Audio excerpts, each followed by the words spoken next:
Connecticut News at 10. First on Fox tonight, Japan's nuclear disaster raising concerns across the globe and right here in Connecticut. New images from the Fukushima power plant show extensive damage. Tonight, there are reports that 3 of the plant's 6 reactors partially melted down. The facility has been leaking radiation for more than 2 weeks now. Contamination is now 100,000 times the normal levels in water. Also today, a small amount of plutonium was detected in soil outside the plant. Engineers have been battling to control the plant since it was damaged in the March 11th earthquake and tsunami. Now traces of radiation are showing up in this country. And folks here will want to continue watching the nuclear situation in Japan because what's happening there is already impacting New England. Radiation has been discovered in rainwater in Massachusetts. Fox Connecticut's John Charlton is here to explain how concerned we should be. John. Well, Brent and Erica, although it's certainly alarming that radiation from Japan has made its way all the way to New England, there's no reason to be overly concerned.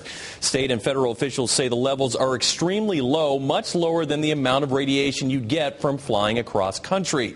Still, the situation is being monitored closely. Much has been done to protect Connecticut's natural resources, but a new threat is apparently riding the wind into New England from Japan. We knew radiation from Japan's ruptured nuclear reactors had reached the West Coast, but tests now show radioiodine 131 in rainwater in Massachusetts. New England, yes, it's a little bit of a surprise. It's quite alarming that it would come this far. That means the people in California who are hoarding the iodine aren't so far off. The U.S. Environmental Protection Agency continues to monitor radiation levels across the country in air, drinking water, rain, and milk. Since the Japanese earthquake and tsunami, the graph shows levels have remained low in Connecticut. It is advisable that we keep a constant watch on the levels, and if the government could ensure that they keep people informed about, keep them informed that there's no danger. The Connecticut DEP says it hasn't been alerted yet by the EPA that rainwater tests discovered radioiodine 131 here.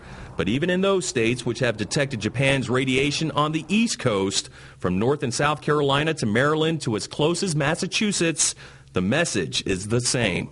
We want to make clear that there is no health impact to the state drinking water supplies. There's no reason for alarm. There's no public health concern. It is totally safe to be drinking water, to be having milk, to be eating your food. Hartford's Bala will drink to that. So far, I'm still drinking out of the tap, and I'm quite confident that, if there are really any dangers, we will be informed. And Governor Daniel Malloy released a statement today informing Connecticut residents that radiation levels here remain in the normal range. The governor says routine tests show no concern for public health and that traces of radiation found elsewhere are not high enough to hurt anyone. Governor Malloy says the state will continue to be aware and alert while monitoring the situation. John Charlton, Fox Connecticut.